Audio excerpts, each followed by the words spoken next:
Síganme, por favor. Declamando con Rodrigo Correa Palacio.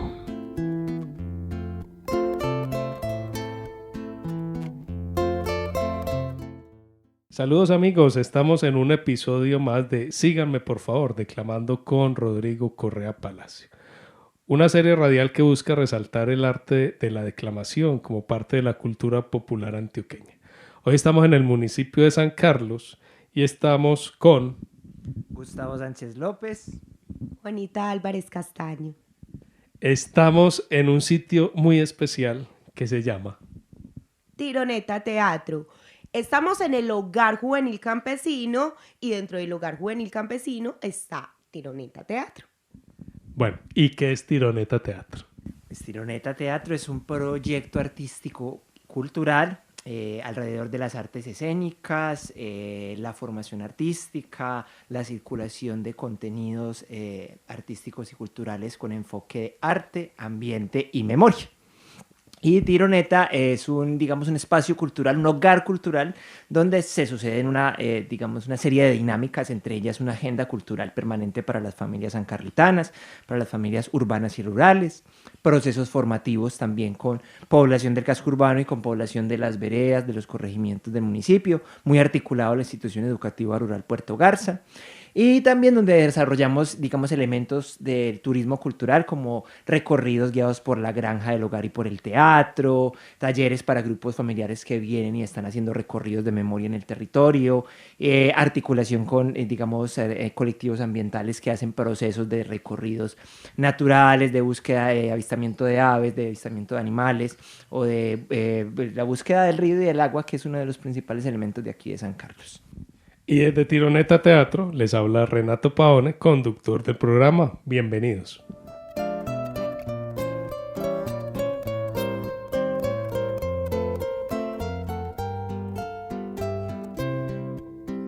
Bueno, Juanita, que está aquí con nosotros desde esta bella región, desde este sitio tan espectacular que además la invitación es a que lo conozcan. Es un sitio bien bonito y bien tranquilo. Me imagino que acá la relación con la poesía es otra, porque el mismo paisaje es poesía.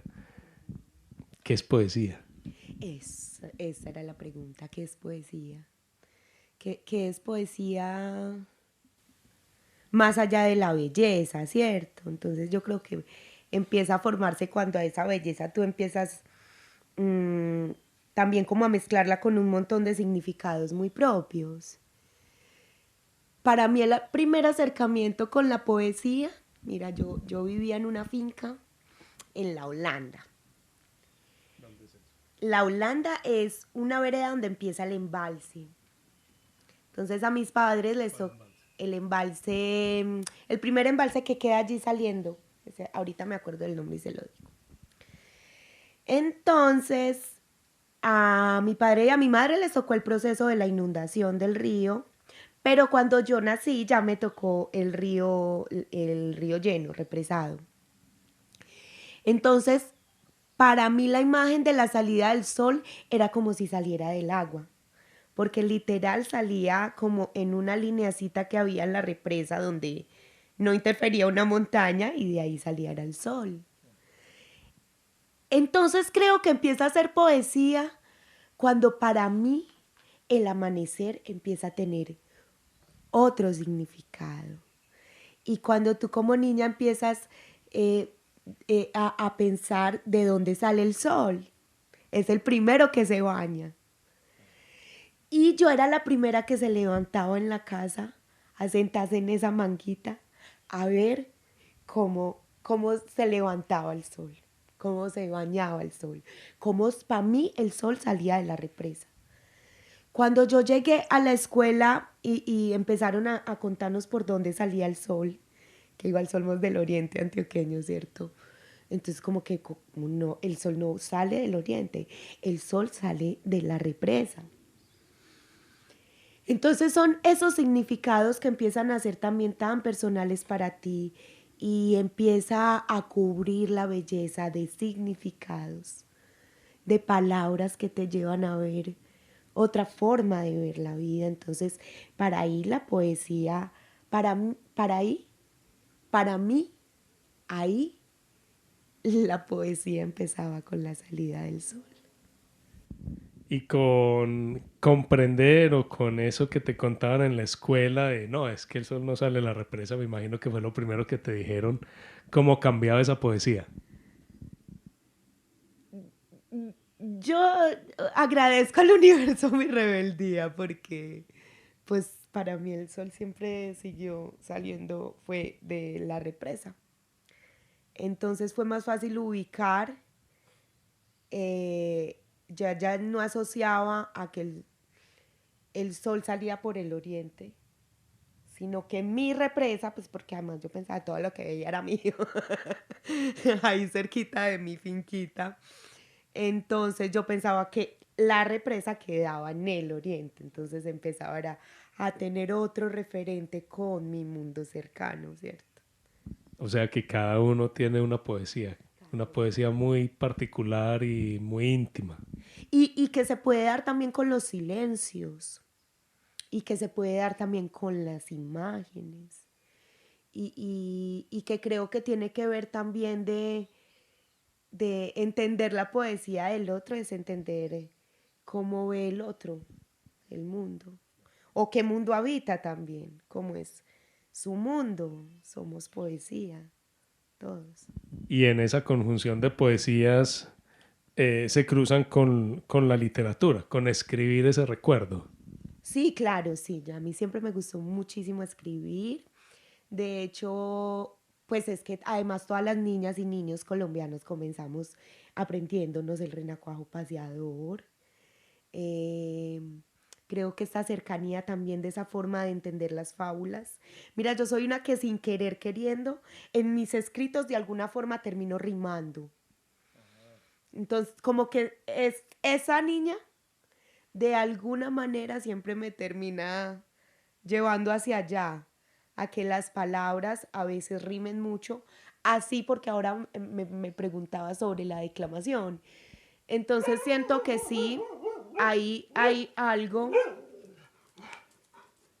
siento que ahí sí hay algo como en esa tradición que nos termina remitiendo a ese estilo de poesía y a esa forma de escribir.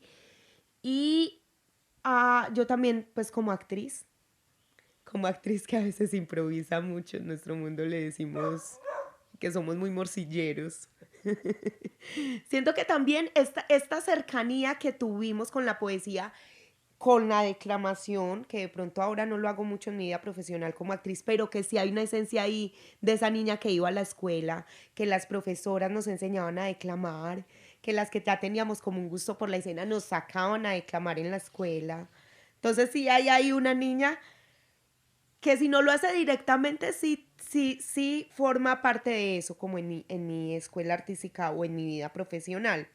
Y que cuando estoy improvisando en la escena, se me facilita mucho improvisar. Se me facilita mucho desde la rima. Asociar palabras, asociar imágenes, poder improvisar como que los textos para mí no son un problema. No es un problema aprendérmelos, no es un problema decir cosas que se parezcan, no es un... Entonces termino siendo muchas veces como la amiguita que en escena me dicen, Juana, echemos tijera o hay que recortar aquí, o Juana, no sé qué, solucioname esta escena. Yo, vea, en bombas de fuego. Y se convierte la rima entonces en una estrategia de memoria, de aprendizaje, o cómo la conectas con ese resultado final.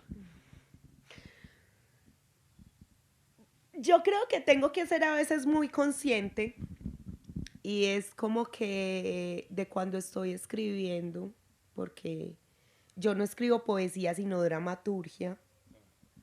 Entonces tengo que ser muy consciente cuando vuelvo a leer de estoy rimando mucho y esa no es la forma en la que yo empecé escribiendo. Entonces, de lo que tengo que ser consciente es de cómo voy limpiando el escrito y lo voy cambiando a veces por otras palabras que no necesariamente todo el tiempo tengan que estar rimando tanto porque no es lo que yo empecé escribiendo. Entonces, para que no se me vuelva como una melcocha de todos los estilos que han pasado por mi vida.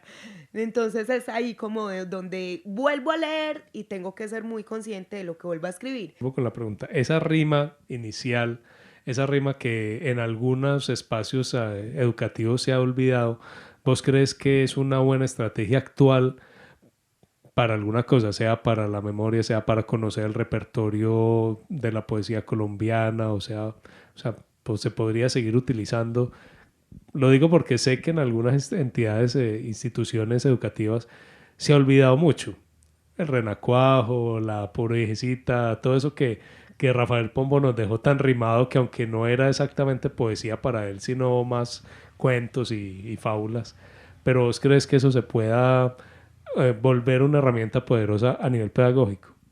Totalmente, totalmente. Mira, yo creo que también en mi personalidad yo soy muy nostálgica. Pues, además soy campesina, pues me criaron ahí como en el corazón de la montaña y las tradiciones.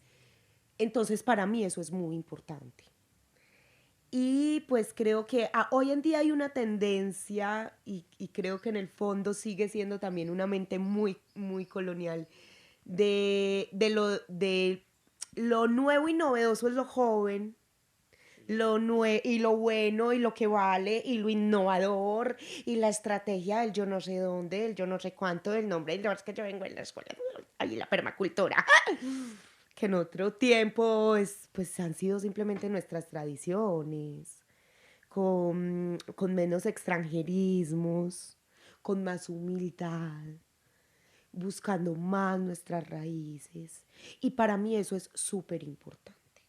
Entonces yo siento que también esta necesidad de estar buscando lo que somos en lo que no somos, en referentes de otra parte, habla mucho también de lo que nos negamos de nosotros mismos.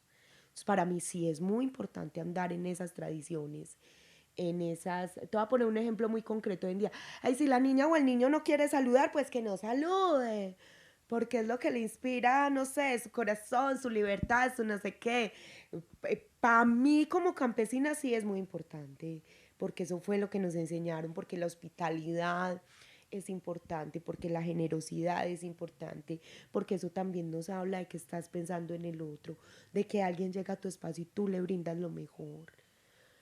Entonces también es como la forma en la que la veas, o sea, para mí es claro que hay cosas de nuestra tradición y de nuestra cultura que son terribles y qué lindo que las repensemos, pero hay cosas de nuestras tradiciones que son hermosas.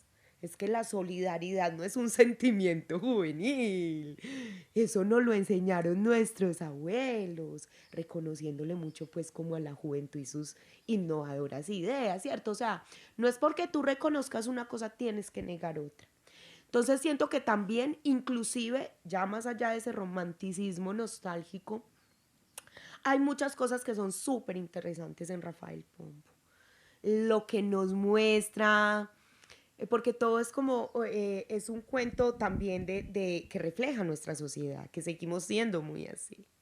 También para las niñas y los niños es fácil recordar las palabras que terminan en rima y termina siendo un ejercicio muy fácil para aprender a leer y a escribir desde lo que son también nuestras raíces, en vez de que las niñas y los niños pierdan un montón de tiempo y de horas haciendo planas de la A, de la E, una A sola, una E sola, una I sola, por sí sola no te dice nada, no significa nada. Ponlas en un contexto y eso te cuenta una historia. Y mira, es muy lindo porque cuando uno se lo aprende, y yo he hecho muchos ejercicios con Rafael Pombo, en ejercicios de preescolar, de escuela, de que las niñas y los niños aprendan sus procesos de lectoescritura a partir de montar de una la obra de Rafael Pombo. Y de una es con el cuento y escribo. Es como, pero yo no sé escribir, lo primero que les digo a las niñas y los niños siempre es, tú sí sabes escribir, tú sí sabes leer. Y les pongo pues chorro de ejemplos de por qué sí saben leer y por qué sí saben escribir y cómo organizamos esas letras.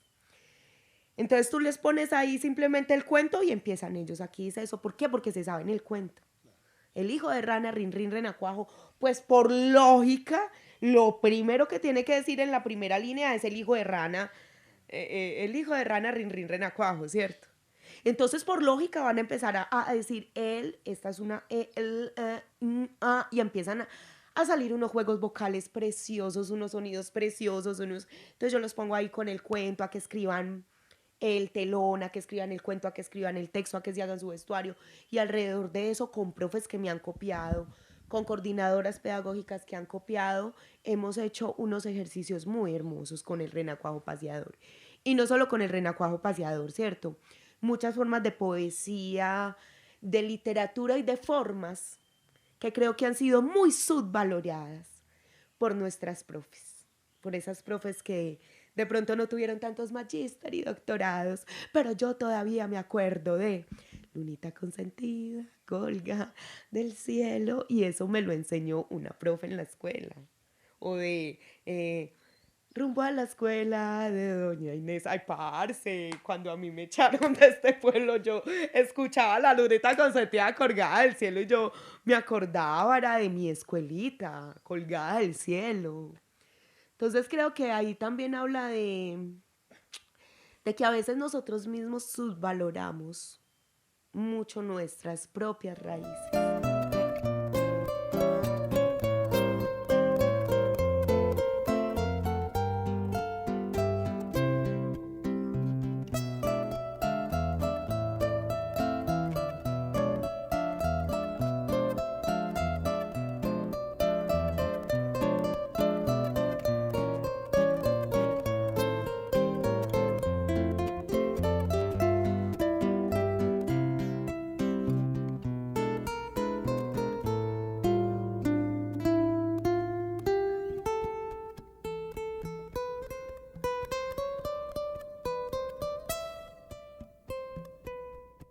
Y justo me haces acordar de algo súper lindo, porque aquí en el hogar tuvimos un recorrido esta semana y fue un encuentro muy bonito de alumnos que han pasado por el hogar, y era un encuentro después como de 37 años y ellos iban hablando del hogar que conocieron. Ay, aquí había un palo de no sé qué, ya hay un palo de no sé qué. Bueno, el encuentro fue, y el recorrido fue muy lindo. El caso es que en una de esas nos acordamos del profesor Yarumo y empezamos a hablar del profesor Yarumo. Y pues con nosotros iba pues la nueva generación de chiquillos que hay aquí, justo la más chiquilla, Susanita. Susanita le hacía honor a su nombre, es que es una Susanita, o sea, así como si la hubiera dibujado Kino. Entonces entonces nos acordamos de allá arriba en aquel alto, donde nací una quebrada, había un monte muy bonito y el agua nunca faltaba. Y la niña la siguió cantando. Y pues obviamente sabemos que el profesor Yarumo lo terminaron de transmitir hace mucho tiempo, pero ella ha tenido una profesora también campesina y también de acá de nuestro territorio que le ha enseñado esa canción. Y para nosotros fue una gran sorpresa que ella se supiese esa canción. ¿Cierto? Entonces también también hay una sensación en pensar que ese cambio cultural se da por decisión de las personas. Y no. A nosotros, así como nos arrebataron la tierra, también nos arrebataron la cultura. Con la tierra nos arrebatan todo: la cultura, la vida, la historia, la música. Entonces, yo no sé, estas infancias que vuelven al campo, estas juventudes que vuelven al campo con sus familias que pueden retornar al campo, si pudieron decidir entre la música campesina o el reggaetón. Porque ¿en qué momento pudieron decidir? Si usted se va a buscar entre las raíces de este pueblo, y medio pueblo canta y toca la guitarra, y se saben esas canciones, pero no tienen un estado, una municipalidad, unos dirigentes, alguien al frente que les diga: venga, esto es importante para la cultura de su municipio. No tienen tampoco un espacio donde vivir esas raíces campesinas. Porque dentro de las mismas fiestas campesinas que hacen en el pueblo, les traen otro tipo de música y otros artistas de otras partes y nos llenan de otra cosa que nos siguen haciendo creer que esa es nuestra cultura. Y de pronto si escarbamos un poquito en el tiempo y en la forma en la que pasaron las cosas, uno se va dando cuenta que hay mucha decisión no hubo. La poesía es un universo completo y cada estilo de poesía es un universo, pero entonces esta poesía a la que aludes es como ese rinconcito que podría salvar esa memoria cultural y ese rehacer nuestra propia cultura. Y desde reinventárnosla. Y también desde pensar que es que no está.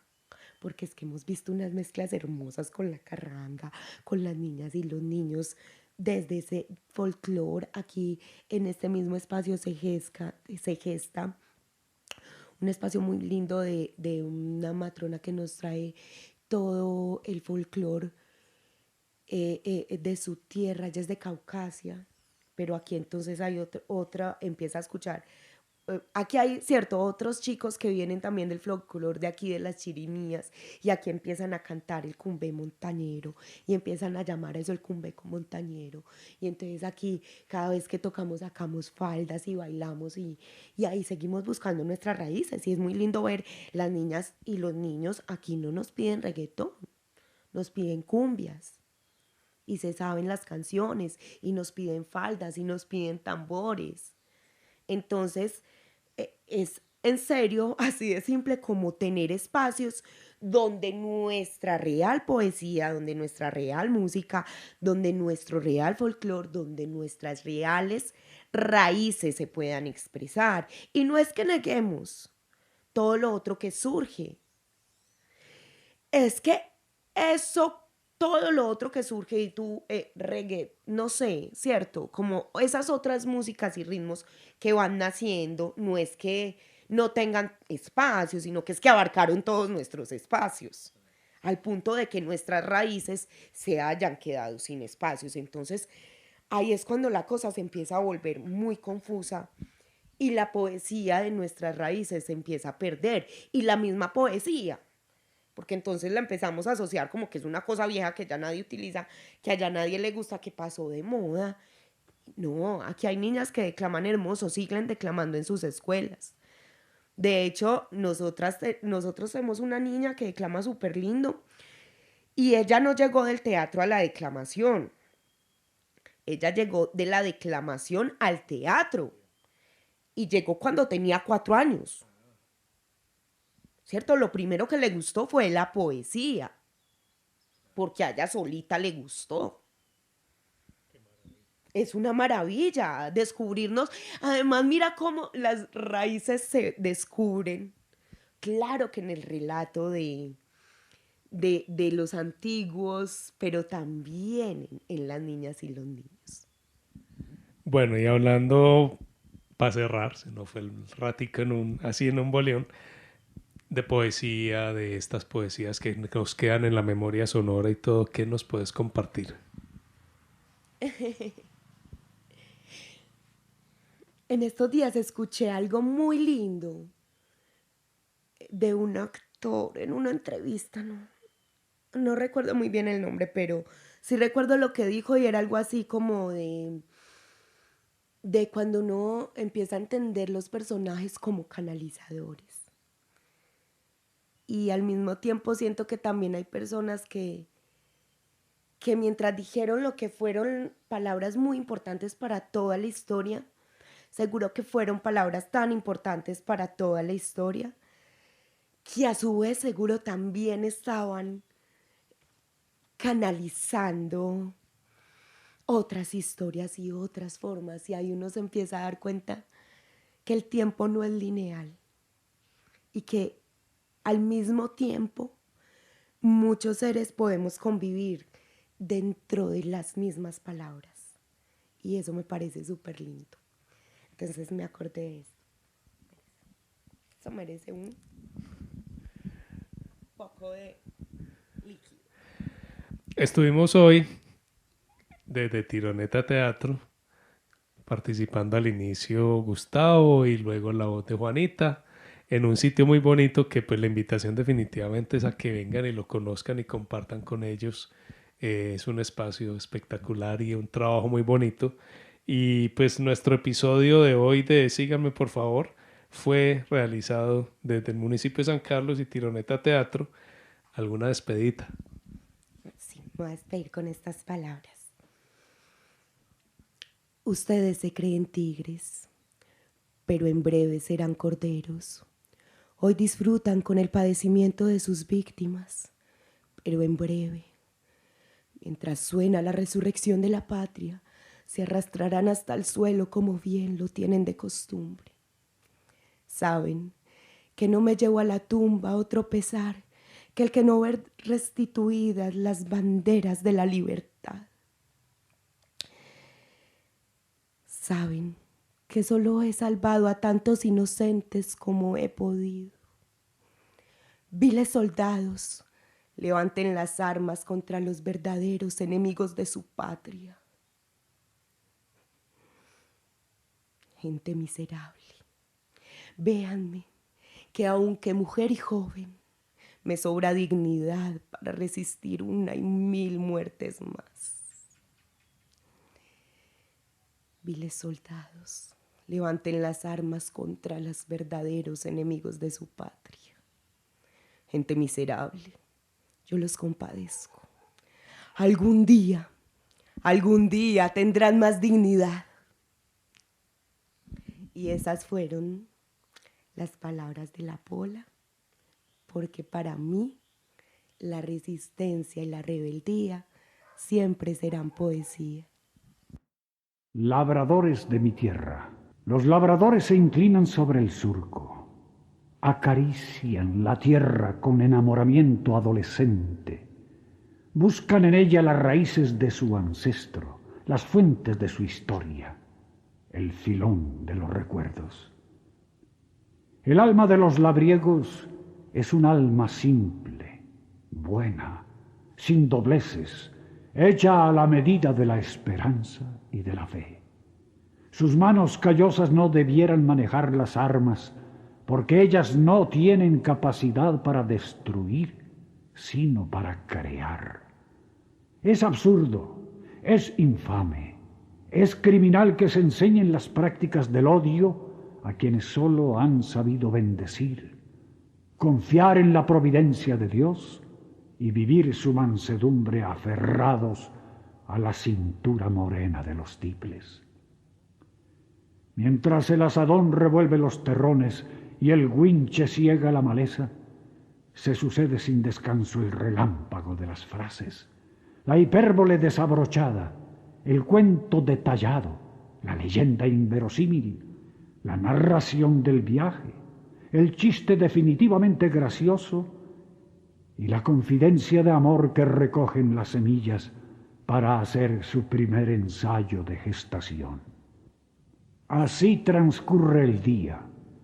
El esfuerzo de los labradores es respondido en la selva por los mordiscos del hacha y el vuelo de los trinos es interceptado en el cafetal por una chapolerita núbil de 15 años que le canta a una ilusión. Envueltos en este cañamazo de sentimientos y emociones, de música y de esfuerzos, de muleras que ascienden por los caminos de arriería y de oraciones que se trepan al cielo con la misma facilidad con que el gato juguetón salta la tapia del vecino, el alma se nos vuelve poesía en los labios para decir: esta es la tierra que te espera ansiosa, y esta su gente, y esta su montaña, ese blanco en la siembra es la cabaña, y ese rubor pequeño es de la rosa. Esta es el hacha que refleja airosa la luz de un cielo que jamás se empaña, y esta, la cabellera de la caña sujeta al broche de la mariposa. Este es el tiple y estos los arrieros, esos gajos maduros son luceros, y este beso con tallo es un clavel. Ese rayo en desgonce es la barbera, ese el café que sabe a chapolera, y este cuero andariego es el carriel. Acabamos de escuchar. Síganme, por favor. Declamando con Rodrigo Correa Palacio. Agradecimientos a Instituto de Cultura y Patrimonio de Antioquia, Museo Sonoro Digital, emisora Juventud Estéreo. Hasta pronto.